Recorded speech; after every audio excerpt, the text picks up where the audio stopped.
Shemeka, Angel Reese went off yesterday in a victory over the LA Sparks.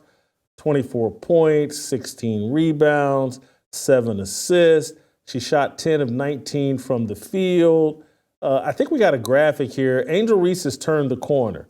Her first 8 games this year, she was pretty terrible, 10 points per game, 12 rebounds, 2.6 assists, and shot like 35% from the field, shooting an incredibly low percentage from inside of 5 feet. Last 8 games, she's now 15 points a game, 13 rebounds, 5 assists, and shooting 45% from the field.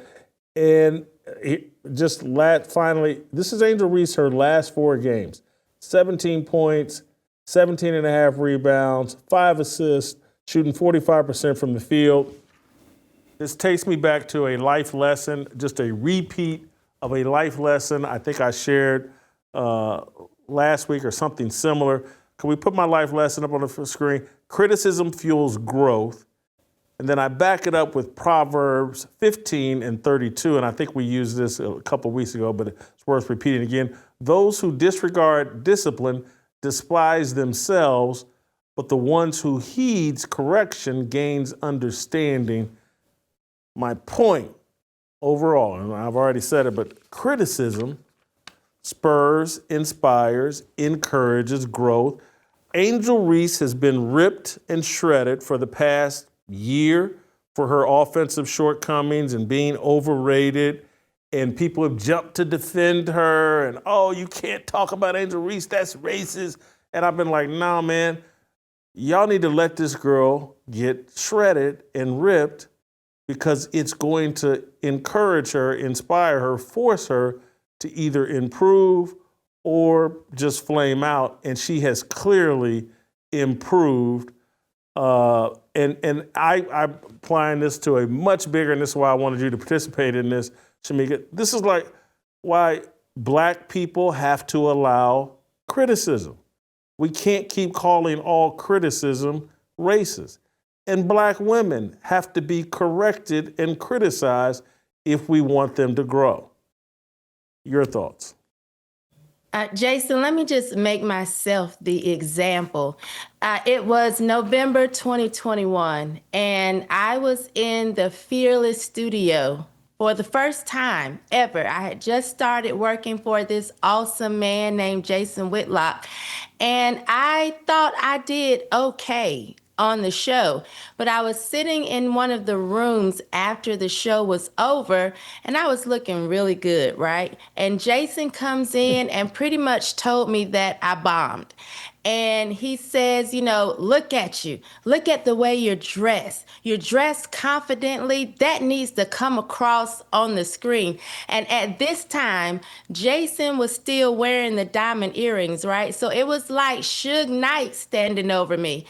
And I remember thinking to myself, if I was weak or as weak as some women are, I would have slit my wrist. Because this was my first time, I was intimidated, but I think that criticism actually made me say, you know what?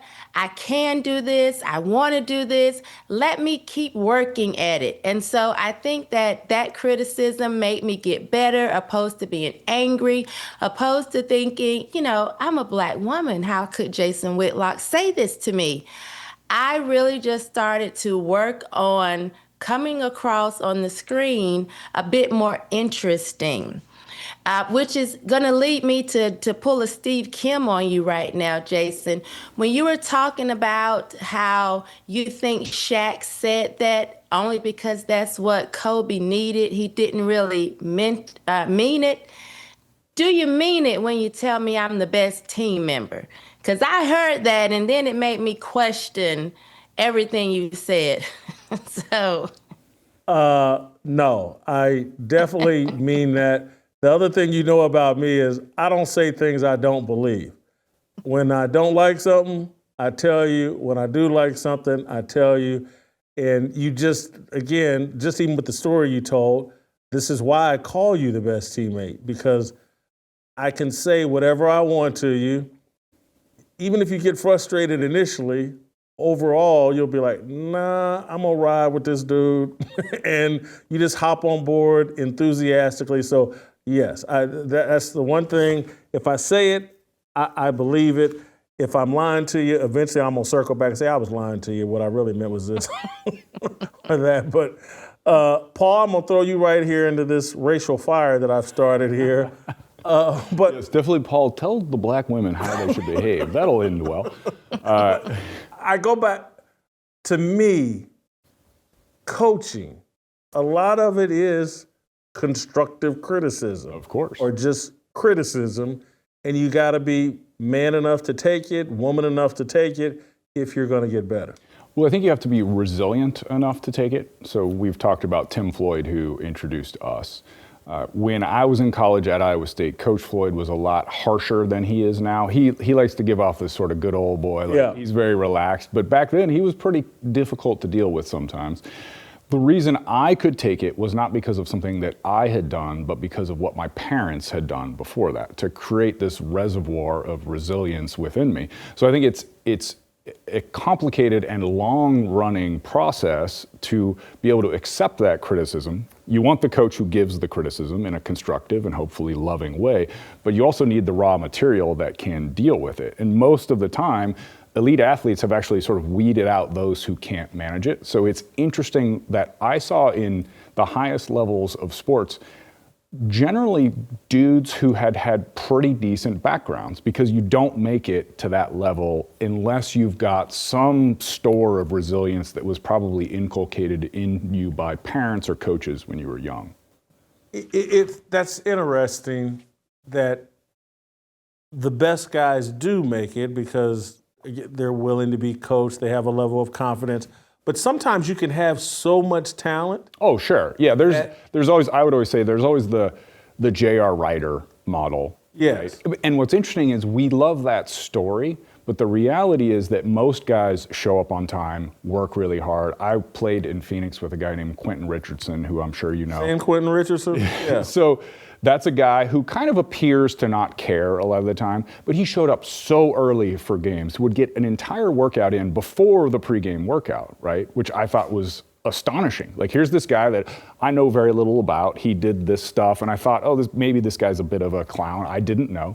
But I got there and I realized, this guy works real hard. And that most of the guys at that level, and I'm sure most of the women at this level, work really hard because you wash out if that doesn't happen. And so what'll end up happening is, and again, this guy's younger than you, but do you remember Michael Beasley coming out of college or coming out of high school? I've always loved, his nickname was Be Easy. Yeah. Such a great nickname. There's no comparative nickname for the last name Shirley, unfortunately. Yeah. Other than that's a girl's name, which I'm aware of. But anyway, go ahead, sorry. Michael Beasley, to me, had every bit as much talent as LeBron James. But he doesn't have LeBron James's work ethic. I don't think he was ever LeBron struggles with coaching a little bit because he thinks he's a coach, but he's not as coachable, as moldable as LeBron. And so people look around and, hey, Michael Beasley made $40 million in the NBA. Mm-hmm. And he actually failed as an NBA player, because I'm telling you, Michael Beasley, when he showed up at Kansas State, I was working in Kansas State, the guy had as much talent as anybody I'd ever seen on a basketball court. And he underachieved, but because so many of these guys live in a protective bubble, particularly in this media ecosystem we've set up, where you got to be very careful before criticizing anybody black, or you can get accused of being a racist. We're actually denying people what they need to grow, and that is criticism. And Shemeka, people are already jumping on me because I tweeted this out or posted it on X. People, you trying to take credit for what Angel Reese has accomplished, and I'm really not. I'm just pointing out that if we just back up and treat these athletes like everybody else and quit trying to, because they're black, well, you didn't criticize so-and-so. What about Brett Favre? We're actually undermining and destroying these guys.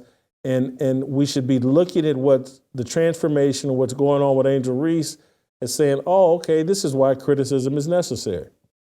Absolutely. And I think what Paul just said about the parents, how the parents actually play a big part in that, we're missing that across the Black community. I see so many times now where you can have a child in school and say, I'm going to call your mama, and the child says, call my mama. But when we were growing up, we didn't want that.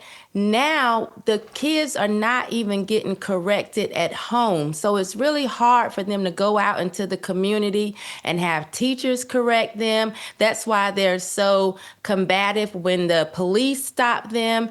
They don't have the respect of authority, and they can't take any type of criticism.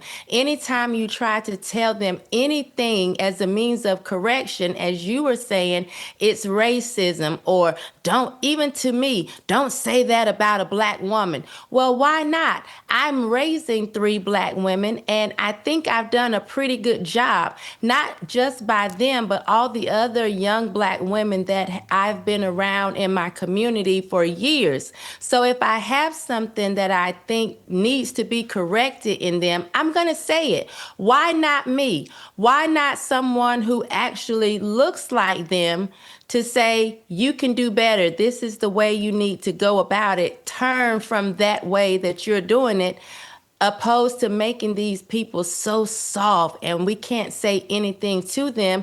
And then they go out here and make fools of themselves or get into some type of trouble. And then they're looking back at us like, oh, you need to get your people in check. Well, we tried, and you told us we were coons and Uncle Toms and that we shouldn't say anything to Black people. Help us grow the Fearless Army. Pound that like button, subscribe to the channel, and share this video with all your fearless friends.